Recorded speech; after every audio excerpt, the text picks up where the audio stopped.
Drácula, un aristócrata y un vampiro que ataca a inocentes mortales por la noche. ¿Se trata solo de una fantasía espeluznante? ¿Del producto de la imaginación morbosa de un escritor? En el centro de Europa se ha hallado algo que desvela pistas sobre la verdadera historia de Drácula. Las pruebas científicas señalan a un vampiro muy distinto del que conocemos tan bien. Un vampiro que no esconde. Un vampiro que no es de Transilvania. Y tampoco es un hombre. ¿Quién fue la princesa vampiro? La princesa vampiro.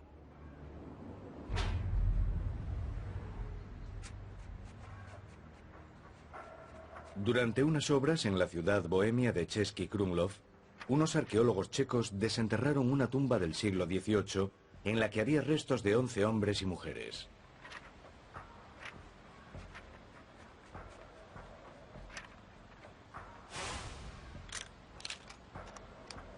Tres de los esqueletos están enterrados de un modo extraño.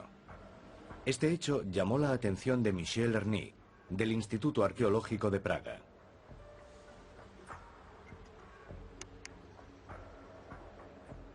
En los enterramientos cristianos, los cuerpos se colocan en un eje este-oeste. Aquí casi todos los esqueletos siguen esa tradición. Pero hay 3 colocados en el eje norte-sur.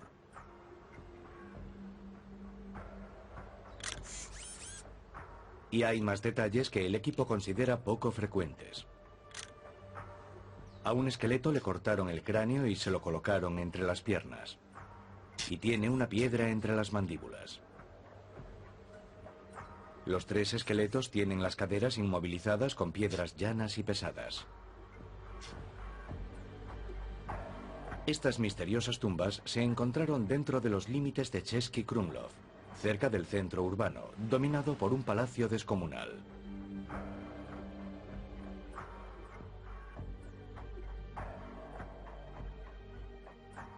Český Krumlov está en el mismo centro de Europa, en la República Checa, cerca de la frontera austríaca. El equipo de Michel Erny traslada 4 esqueletos a Praga para un análisis antropológico. Es un hallazgo emocionante para Rainer Koppel, profesor de Ciencias de la Comunicación de la Universidad de Viena.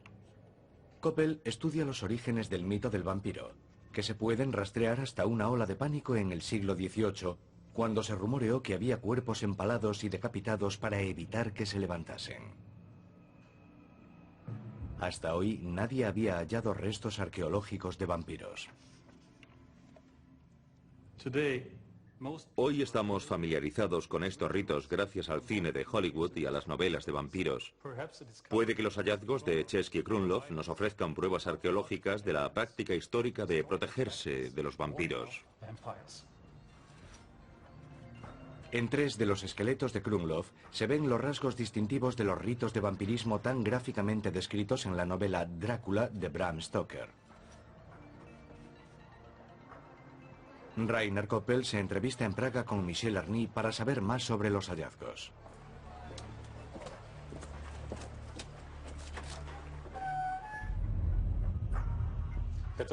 Doctor Erny, son unas imágenes interesantes. ¿Cómo era la situación en el yacimiento?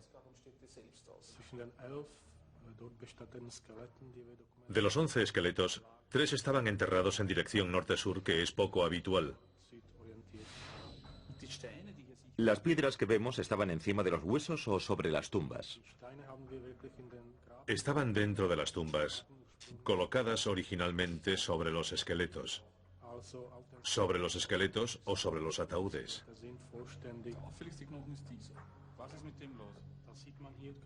Los exámenes científicos revelan que los 3 esqueletos son de varones. Uno tiene un agujero en los dientes, posiblemente de fumar demasiado en pipa.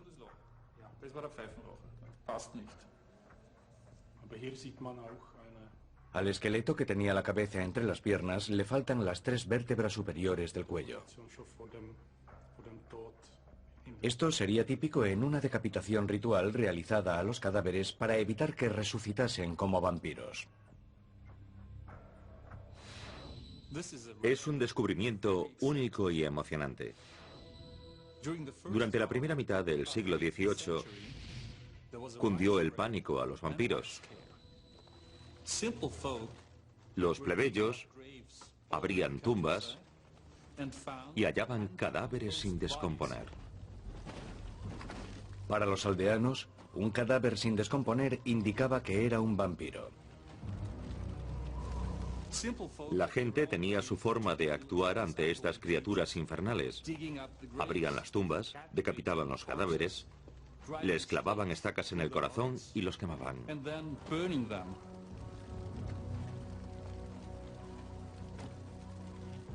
La palabra vampiro apareció por primera vez en la lengua alemana en 1732, en el clímax de la histeria sobre los vampiros que azotaba grandes zonas de Europa. Se acusaba a los vampiros de muchas enfermedades y epidemias, pero las autoridades nunca aprobaron el desenterramiento de los posibles vampiros. Quemar cadáveres de noche en un cementerio atraería la atención pública. A veces, demasiada atención. Por eso la gente buscó métodos menos espectaculares de asegurarse de que los vampiros se quedasen para siempre en sus tumbas. Para neutralizar a un vampiro había que destruir su centro vital.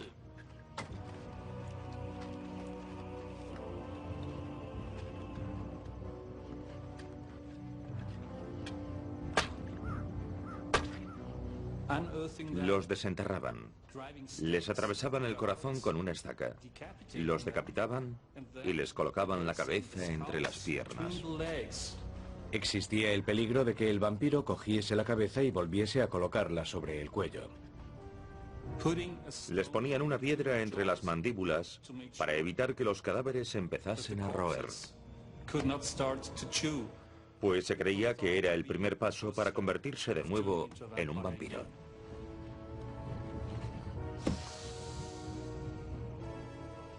Les ataban las manos con un rosario y les colocaban grandes piedras en los brazos y en las piernas para inmovilizarlos.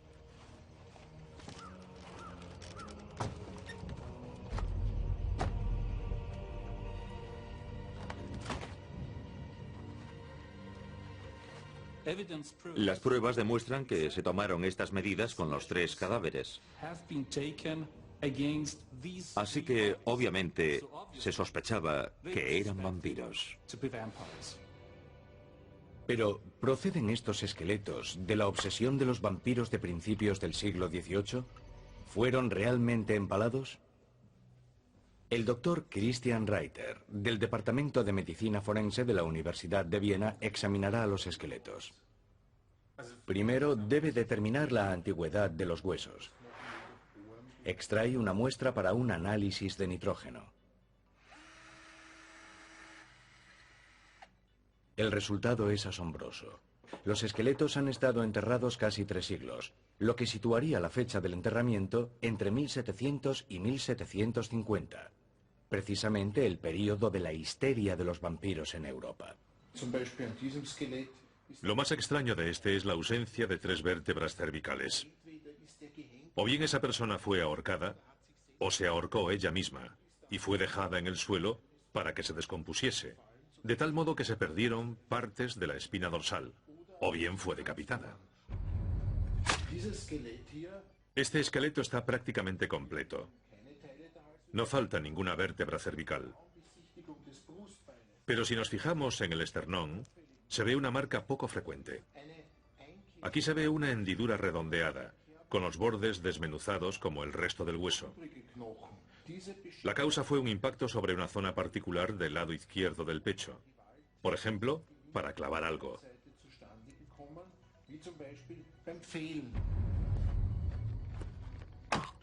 Un objeto punzante que golpeó el esternón, exactamente la región que cubre el corazón.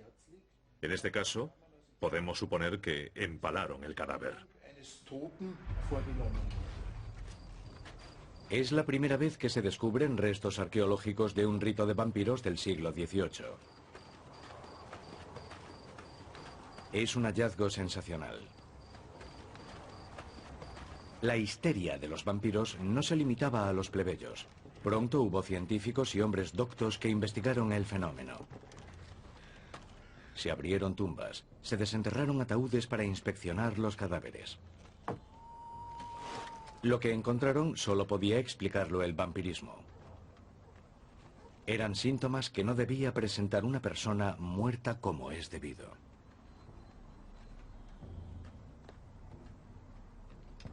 Uno de los más conocidos comisionados sobre el vampirismo fue el doctor Frank von Gersthoff. Para él eran posibles las apariciones de los vampiros. En un informe describe una de sus inspecciones.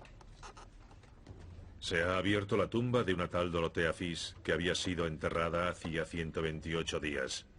Aunque la cara estaba descompuesta, las manos y los pies eran como los de una persona viva. El tronco del cuerpo también estaba intacto y había sangre fresca en la mortaja.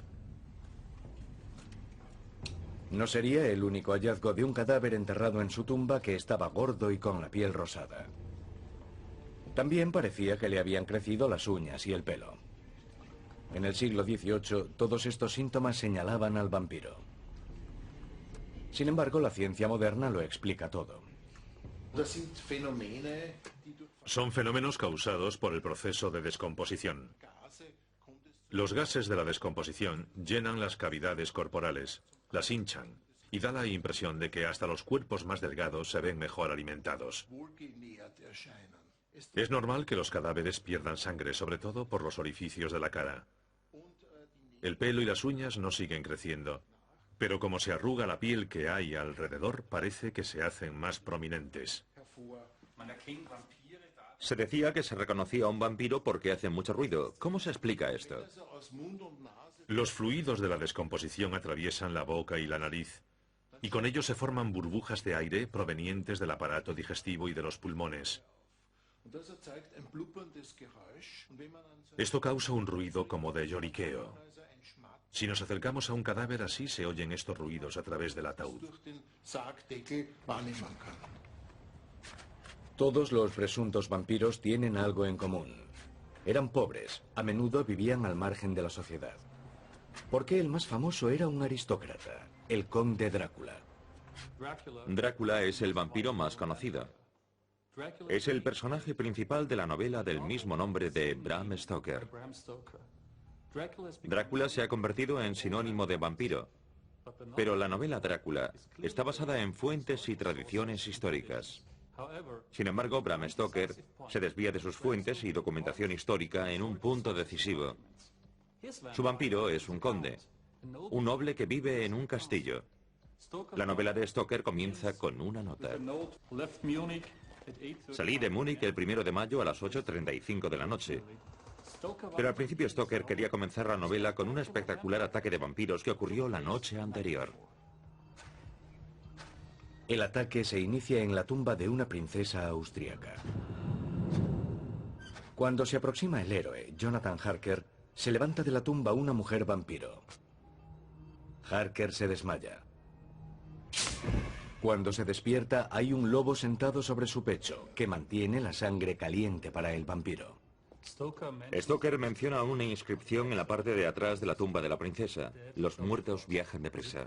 Es una cita de un antiguo romance germano escrito en el siglo XVIII que se considera una de las primeras referencias a los zombies. Es un romance escrito por Gottfried August Burger y se titula Lenore. Lenore es una novia que maldice al cielo porque mataron a su marido en la guerra. Al final vuelve, pero es un zombie. No cabalgaremos hasta la medianoche. Te saludo desde la lejana Bohemia. Partí después de la puesta de sol y deseo llevarte conmigo.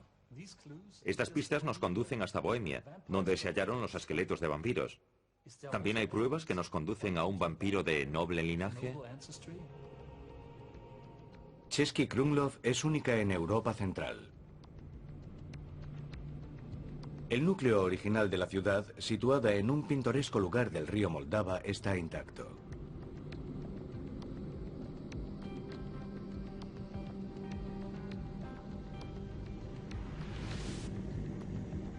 La ciudad está coronada por uno de los palacios más grandes y espectaculares de la Europa central. El palacio también está bien conservado. Antes era el centro administrativo de la región, una llanura llena de bosque y azotada por el viento. Aquí es donde inicia sus investigaciones Rainer Koppel. Al principio, Stoker situó el primer capítulo de Drácula en una llanura azotada por el viento. En este capítulo escribe sobre lobos y un vampiro en la cripta de una princesa austríaca. Incluso nos da una pista sobre el nombre del vampiro, Lenore. Los esqueletos de vampiro hallados en Český Krumlov datan de principios del siglo XVIII. Según la tradición, los vampiros más peligrosos eran miembros de la aristocracia. Hemos venido a descubrir quién gobernaba este castillo a principios del siglo XVIII. ¿Existe alguna relación entre los 3 esqueletos de vampiros, los indicios de la novela de Stoker y los sucesos del castillo de Krumlov? Rainer Koppel empieza a investigar en el archivo del castillo. Son 9 kilómetros de estanterías situadas en los sótanos del castillo. Hay un sinfín de documentos que no han sido analizados científicamente. Lo que hace único este archivo es que se ha anotado meticulosamente lo sucedido cada día durante siglos.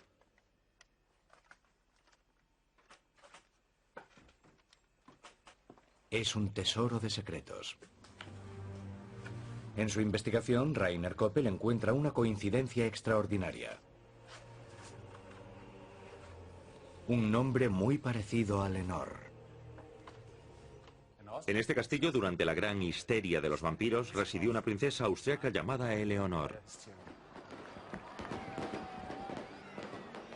Krumlov en la primera mitad del siglo XVIII, en el Barroco, una época de grandes contrastes.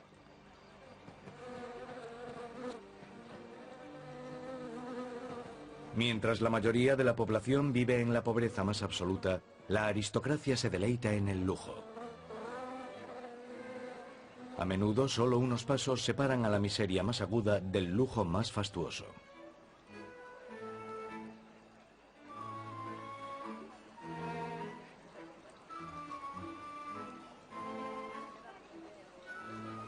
Entre los aristócratas destaca la princesa Eleonor Amalie von Fraktionberg. Esta princesa de Baden, cerca de Viena, se había casado con el príncipe Adam Frank Fraktionberg en 1701. La pareja real hizo ampliar y redecorar el castillo según el estilo barroco. Era una vida llena de recepciones de gala y fiestas rutilantes.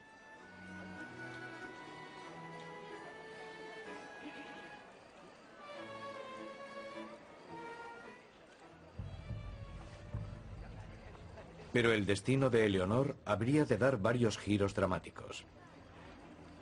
¿Es posible que fuese ella el modelo para el conde Drácula de Bram Stoker? Y si es así, ¿cómo?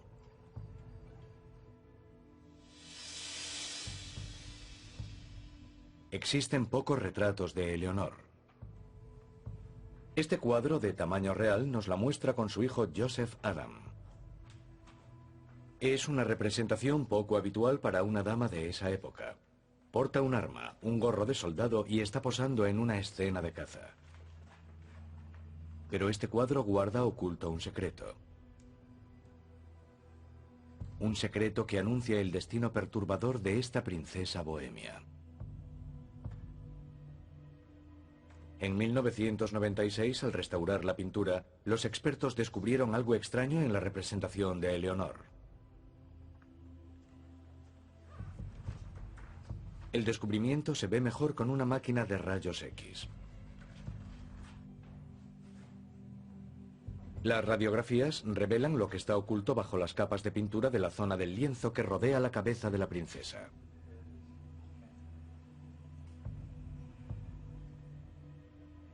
Para un neófito, en el retrato no hay nada extraño ni sospechoso. Pero una vez hecha la radiografía, los resultados son espectaculares. El trozo de lienzo que dibuja la cabeza de la princesa no es parte de la pintura original. Se ven claramente las puntadas alrededor de este nuevo trozo de lienzo. Solo hay una explicación. Sustituyeron la cabeza de Eleonor. ¿Por qué se cambió la primera versión de la cabeza? ¿Pudo haber sido una decapitación simbólica? A Eleonor le apasionaba la caza. Su pasión por ella era más grande que la de su marido. Organizaba cacerías en la campiña de Bohemia como entretenimiento social. En tales ocasiones, la nobleza disparaba prácticamente a todo lo que se movía. Pero había un animal muy temido en la época que era intocable para Eleonor. El lobo. Ella necesitaba lobos vivos para una práctica poco común. Le ayudarían a dar a luz a su hijo y heredero.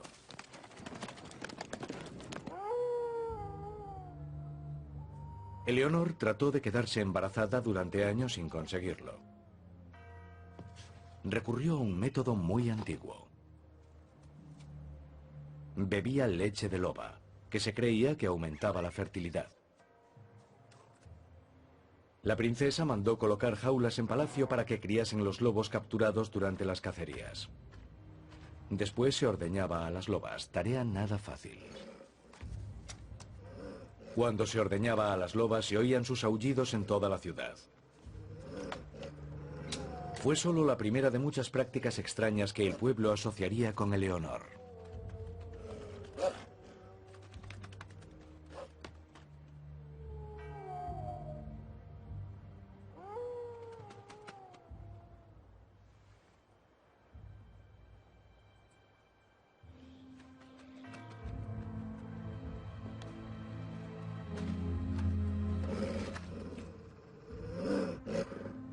En Europa, desde la Edad Media, se creía que los lobos eran aliados del mal, de Satanás.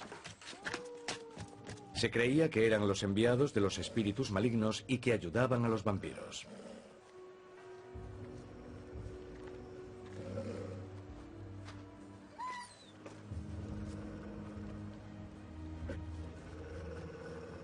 Se les atribuían distintos poderes.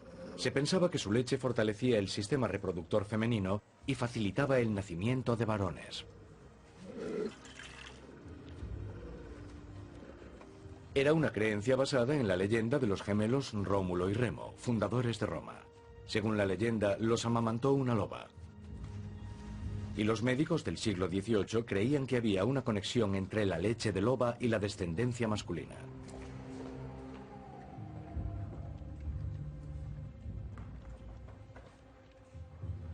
Se repetía el mismo procedimiento bajo la supervisión de los médicos. Eleonor bebió esa leche durante años. Tal era la presión para dar a luz a un heredero.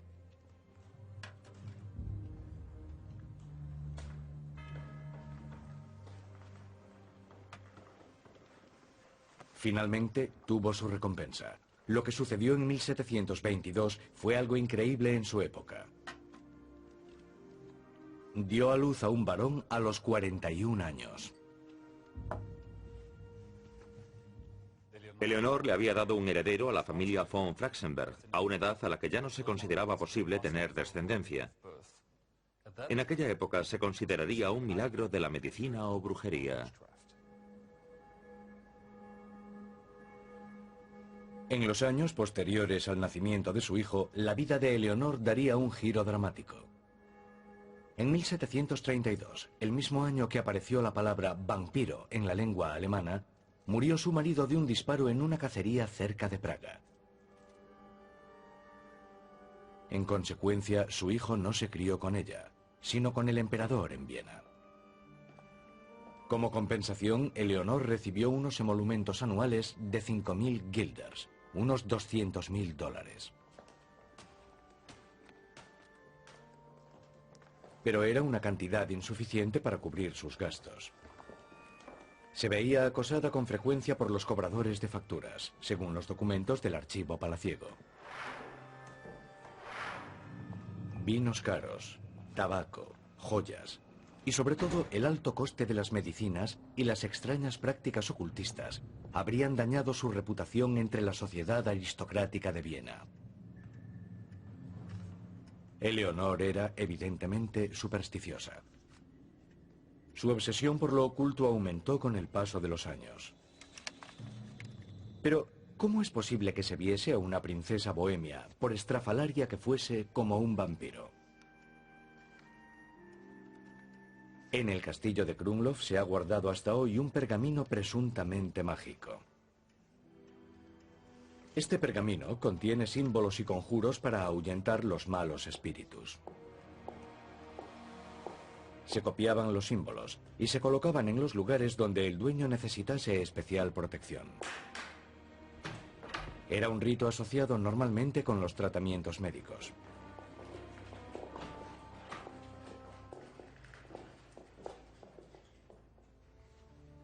El protocolo le exigía a Eleonor vestir ropa de luto. Sin embargo, siguió vistiendo grandes vestidos barrocos en los pocos acontecimientos sociales a los que tenía acceso. Casi todos eran visitas a sus médicos. Eleonor se deterioró físicamente en los años que pasó sola en el castillo de Krumlov. Recibía visitas constantes de los médicos para aliviar sus males. Entre ellos estaban los médicos más importantes de la época.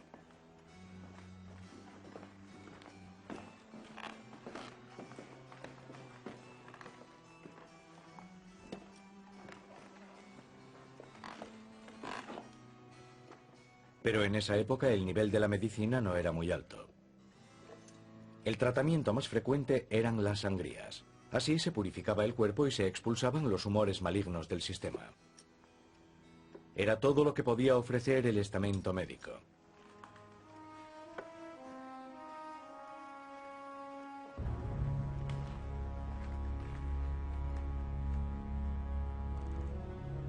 Aunque los médicos de la época conocían los glóbulos rojos y tenían grandes conocimientos de anatomía, eran incapaces de curar. Generalmente, más que mejorar la salud de la persona, el tratamiento solo la empeoraba.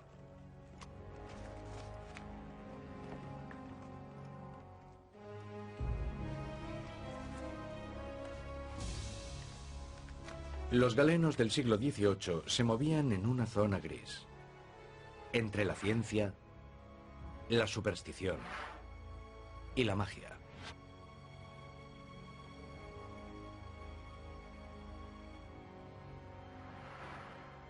Los médicos de Eleonor le prescribieron muchos y extraños remedios traídos de Viena y Praga, según la anotación detallada de los archivos. La doctora Christa Kletter conoce muchas de estas medicinas. Es experta en historia farmacéutica de la Universidad de Viena. Doctora Kletter, esta es una lista del archivo del castillo de Krumlov. Hay sustancias extrañas como ojos de cangrejo, esperma de ballena e incluso cuerno de unicornio. ¿Cuál es su historia? Son nombres extravagantes de medicinas típicas del siglo XVIII. Por ejemplo, los ojos de cangrejo de río. No son ojos, sino depósitos encontrados en el estómago de los cangrejos. Se utilizaban como terapia para expulsar del cuerpo los ácidos destructivos. Otra sustancia es el esperma de ballena, una sustancia grasa de la cavidad craneal de los cachalotes. Se utilizó hasta bien entrado el siglo XX como ingrediente de diversos ungüentos. ¿Y el unicornio? El cuerno de unicornio es una sustancia mágica, porque nunca existieron unicornios. Lo que aquí vemos son dientes fosilizados de mamut o colmillos de narval. Eran muy populares las pociones mágicas. Se creía que intensificaban la potencia de las medicinas. ¿Cuáles habrían sido sus dolencias? Probablemente soportase graves dolores por culpa de los cólicos. Lo que no parece normal es la gran variedad de medicamentos. Es un número increíble para aquella época.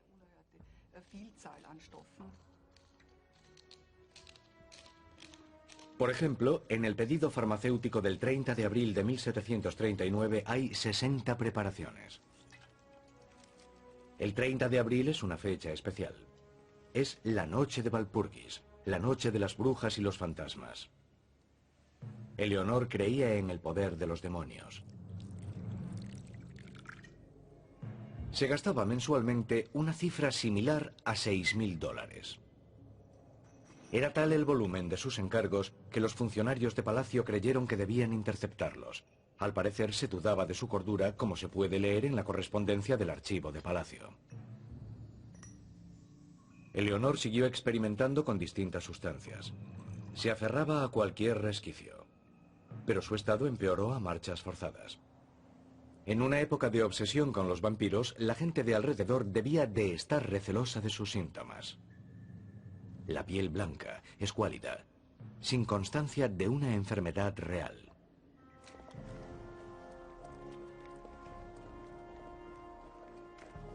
La salud de Eleonor se deterioró gravemente, y la muerte ya estaba al acecho cuando se trasladó de Krumlov a Viena, donde esperaba recibir mejor atención médica.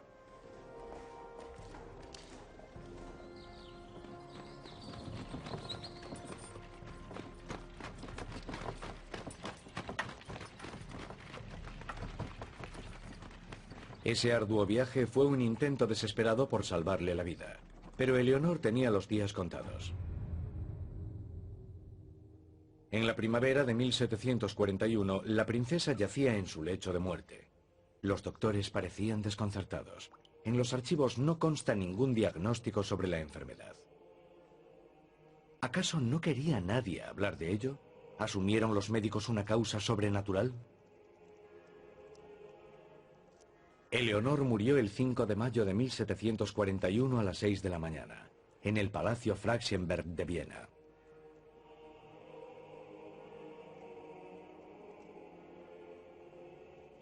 Inmediatamente se le realizó una autopsia al cadáver. Hemos encontrado el informe original de la autopsia en los archivos del castillo.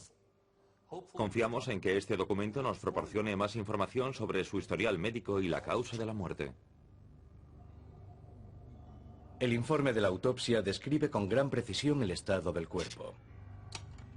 Los mejores médicos del imperio se reunieron solo 9 horas después de su muerte para hacerle la autopsia a Eleonor.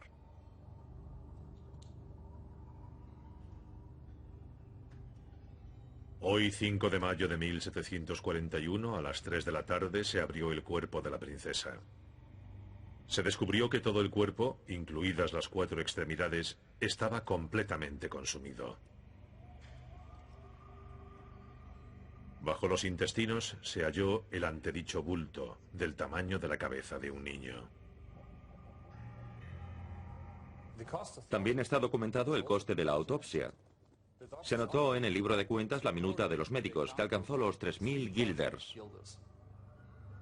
Cifra que hoy equivaldría a $130.000, una cantidad desorbitada.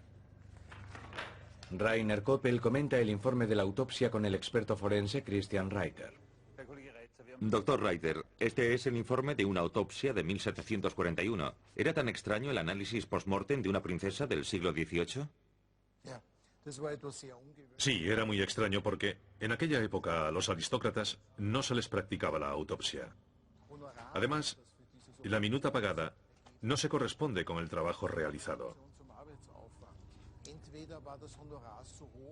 O la minuta fue tan alta por el grave riesgo que se corría, por ejemplo, de una infección, o fue para comprar el silencio. Lo que falta en el informe es la causa de la muerte.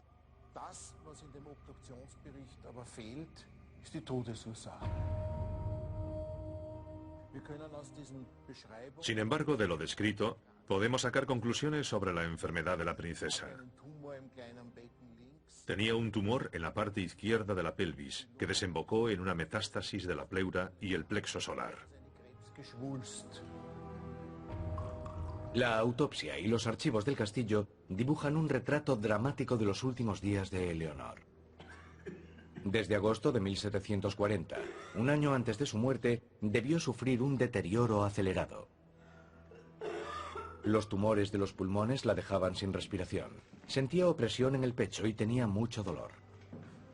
Se decía que fumar tabaco aliviaba, pero en realidad no le ayudaba nada.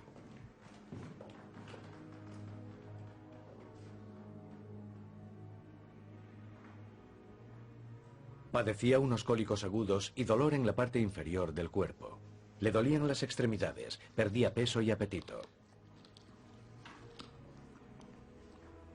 Los que están con ella veían que se consumía, como si el cuerpo perdiese sangre de día en día.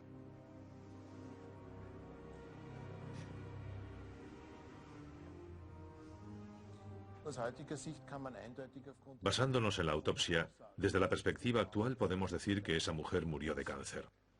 Pero si no se incluyó la causa de la muerte, ¿cuál fue el propósito de la autopsia?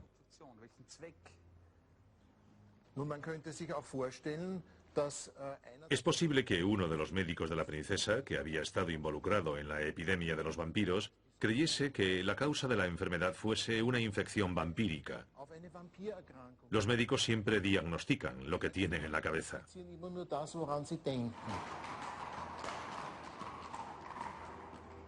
Sabemos por las cartas que Eleonor solía recurrir al doctor Franz von Hersthoff. Viena, 30 de abril. Por un correo llegado esta mañana, he sabido que Su Alteza, la princesa Krumau, está indispuesta. Por lo cual tomaré medidas inmediatas para que visite a Su Alteza el médico personal del emperador, el doctor Hersthoff. Hersthoff era el médico personal del emperador Carlos VI. También dirigió numerosas comisiones de investigación sobre los vampiros. El doctor Hersthoff, al igual que muchos médicos de la época, estaba convencido de que el vampirismo era contagioso. El estado de Eleonor encaja en la pauta de la epidemia de vampirismo. Cuerpo consumido, anemia, desorientación mental. Si los médicos creían que Eleonor se estaba convirtiendo en un vampiro, es posible que esa misteriosa e inmediata autopsia no fuese en realidad una autopsia. Podría haber sido una operación, un ritual realizado para impedir que el vampiro volviese de entre los muertos.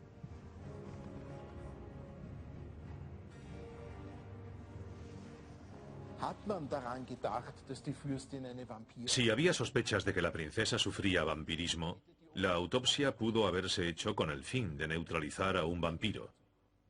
De hacer en la autopsia lo mismo que se habría hecho en la ejecución de un vampiro. Habría sido impensable someter a una princesa a un empalamiento brutal, incluso para neutralizarla como vampiro. Con una autopsia científica se lograba lo mismo con más dignidad. En todas las autopsias se extrae y se abre el corazón, que causa el mismo efecto que empalarlo. Si los médicos estaban tan alarmados, imagínense el pánico de los habitantes de Český Krumlov en los días previos a la muerte de Eleonor. Que un aristócrata pudiese contagiarse de vampirismo significaba que había otro vampiro en los alrededores, uno muy poderoso, capaz de infectar a una princesa.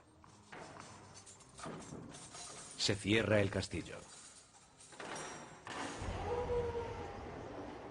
Se colocan guardias para vigilar el edificio día y noche. En toda la región se tiene una sensación de temor e indefensión, producto de la ignorancia, a medida que crece la obsesión con los vampiros. En todas partes hay hogueras con cuerpos de posibles vampiros.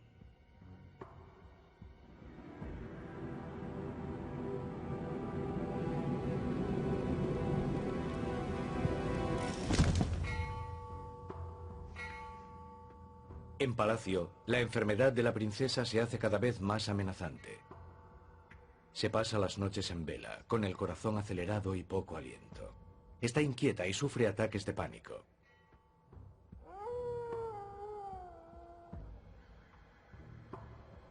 ¿Acaso se sentía perseguida por los vampiros?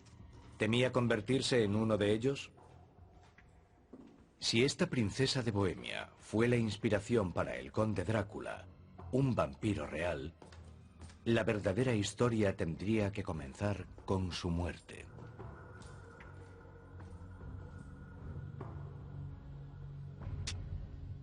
Tradicionalmente se enterraba a los Frachsenberg en el mausoleo familiar de la iglesia de Santa Agustina de Viena. Aquí se enterró el marido de Eleonor. El padre Alvin Joyce, archivero, se encarga de los libros de defunciones. Sostenga las crónicas del monasterio un momento mientras echo un vistazo en el libro de defunciones. Esta es la lista completa de los aquí enterrados. Hay 14 nombres. Es sorprendente que se mencione a Eleonor Amalie Magdalene, miembro de la familia Flaxenberg, aunque no esté enterrada aquí. Se dice que fue enterrada en Bohemia en cumplimiento de su voluntad. Hay un indicio muy interesante en las crónicas del monasterio, porque no es habitual que se mencionen estas cosas en las crónicas. Pero el archivero de la época dedica media página a la muerte de Eleonor Flaxenberg, fallecida el 5 de mayo, y cuyo cuerpo, según su voluntad, fue trasladado a Bohemia la misma noche para recibir sepultura.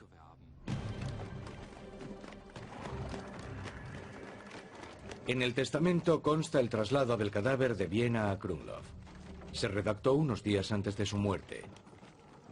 Y es discutible que el documento refleje su deseo personal.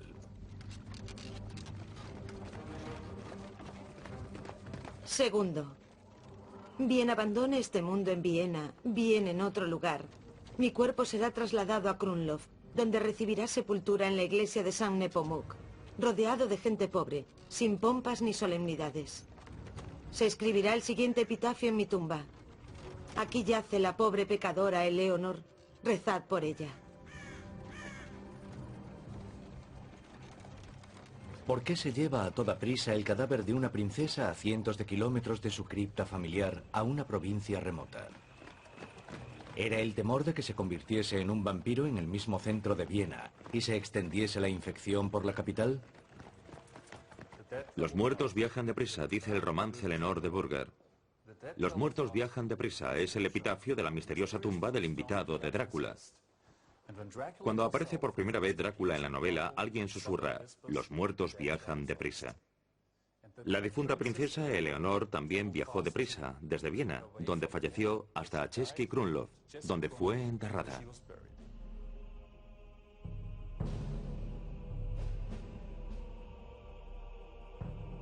El entierro en Krumlov tampoco siguió las pautas de la alta aristocracia. Se celebraron cientos de misas en todo el país por Eleonor. Su funeral se celebró en la capilla de San Jorge, en el castillo. Al entierro no asistió ni un solo miembro de la aristocracia o el alto clero. La primera fila permaneció vacía. Estaba reservada para el hijo de Eleonor, pero no se presentó.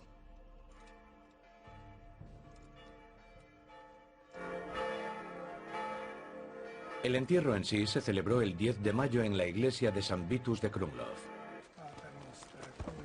Se enterró a Eleonor de noche. A las 8 salió del castillo el cortejo fúnebre hacia la iglesia.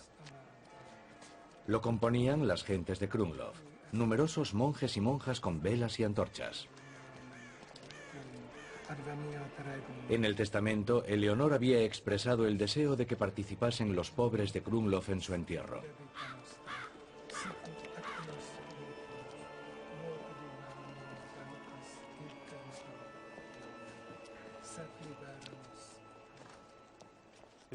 Los documentos históricos nos dicen que esta es la última morada de Eleonor von Flaxenberg. Fue enterrada en la capilla lateral de la iglesia. Sin embargo, no hay rastro de su tumba. El sacerdote ha autorizado a levantar la moqueta. Llevaban décadas sin hacerlo.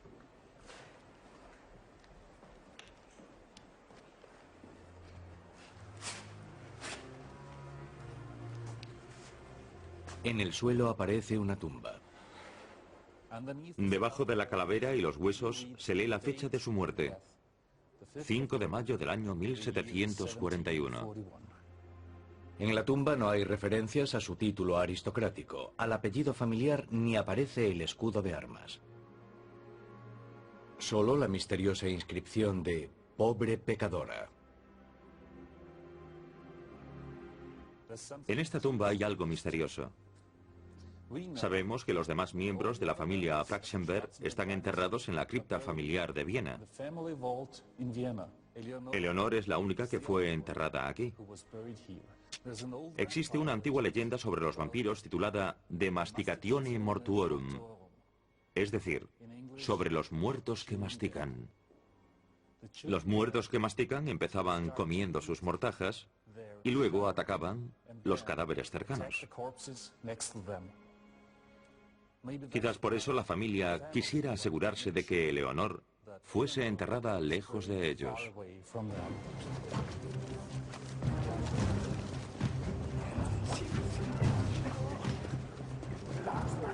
El regreso de la princesa muerta debió haber sido una sorpresa para la gente de Krumlov. La ciudad era un hervidero de rumores sobre los vampiros. ¿Quién había infectado a Eleonor? ¿Dónde volvería a atacar? La gente se lanzó a la caza de los vampiros. Se aseguraron las casas. Se colocaron ajos y cruces para buscar protección.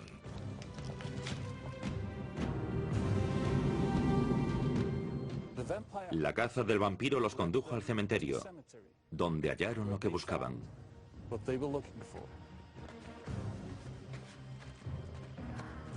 Lo que hallaron aquella noche podría explicar los 3 esqueletos que desenterrarían los arqueólogos 2 siglos y medio después.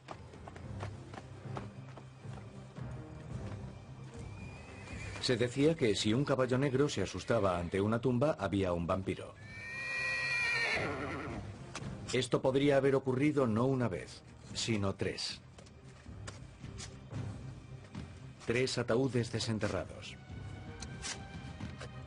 La muchedumbre se habría llevado los ataúdes al cementerio abandonado para realizar el rito de los vampiros, en el mismo lugar en el que excavarían los arqueólogos. Pero hay otra explicación de cómo la gente de Krumlov descubría a los vampiros. Era habitual que se considerase vampiros a los suicidas. Las crónicas hablan de 3 suicidios en la época de Eleonor: Paul Haas, Philip Bauer y Urban Filler. Paul Haas se ahorcó. Es posible que esta sea su cabeza colocada entre las piernas. Y el entierro de Eleonor. Tras su muerte en 1741 desapareció de la historia. Pero su tumba puede ofrecernos una última pista. Tuvo el entierro de una aristócrata o de un vampiro.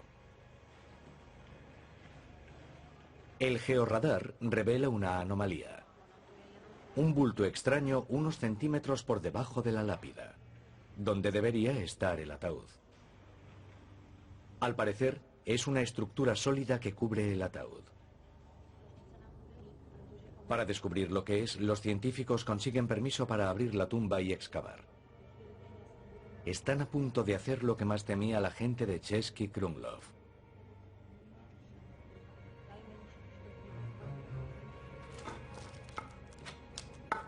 Los científicos abren la tumba e inmediatamente descubren algo. Fragmentos de huesos humanos. La tumba de Eleonor estaba recubierta de tierra de cementerio. Es terreno sagrado, tierra sagrada. Comprueban que bajo la tierra hay un bloque de cemento. Perforan el cemento. Y se disponen a introducir una cámara en la tumba. La cámara revela, 2 siglos y medio después de su apresurado enterramiento, el ataúd de la princesa vampiro. La investigación demuestra que la familia de Eleonor no corrió riesgos. Se emparedó el ataúd, se enterró bajo tierra sagrada y se selló con una lápida colosal. Querían asegurarse de que no escaparía nunca. Tras la muerte de Eleonor, la histeria de los vampiros llegó a tales extremos que la emperatriz María Teresa encargó a su médico personal, el gran reformador de la medicina, Gerhard von Swieten, que fuese a Bohemia en 1755 en una misión de búsqueda de vampiros. Su conclusión fue que los vampiros solo aparecen donde aún reina la ignorancia y que no había pruebas reales de su existencia. Arrojó la luz de la ciencia sobre el vampirismo. La era de la razón había llegado a los confines del Imperio Austriaco. Basándose en dicho informe, María Teresa decretó la prohibición de las medidas contra los vampiros: decapitación, empalamiento o quema de cadáveres. Las historias de vampiros pasaron del mundo real al de ficción. Las leyendas y cuentos de terror suelen tener raíces históricas. El emplazamiento histórico del mito del vampiro no está en la distante Transilvania, sino aquí, en el corazón de Europa. Bram Stoker conocía los ritos de los vampiros de la época de Eleonor cuando en 1890 se puso a escribir su novela Drácula. Stoker crearía la imagen de un vampiro más famosa del mundo: el Conde Drácula.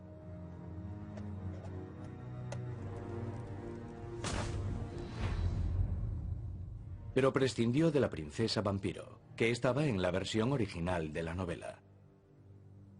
Nadie sabe por qué. Stoker creó a su cazador de vampiros Van Helsing a partir del investigador austríaco Gerard van Swieten. La novela de Stoker no fue un simple acto de imaginación, se basaba en hechos históricos. Una histeria real con los vampiros, ritos reales creados para derrotar a los demonios y una mujer real, la princesa vampiro, cuya historia se enterraría y se olvidaría durante mucho tiempo, pero que al final se levantaría de entre los muertos.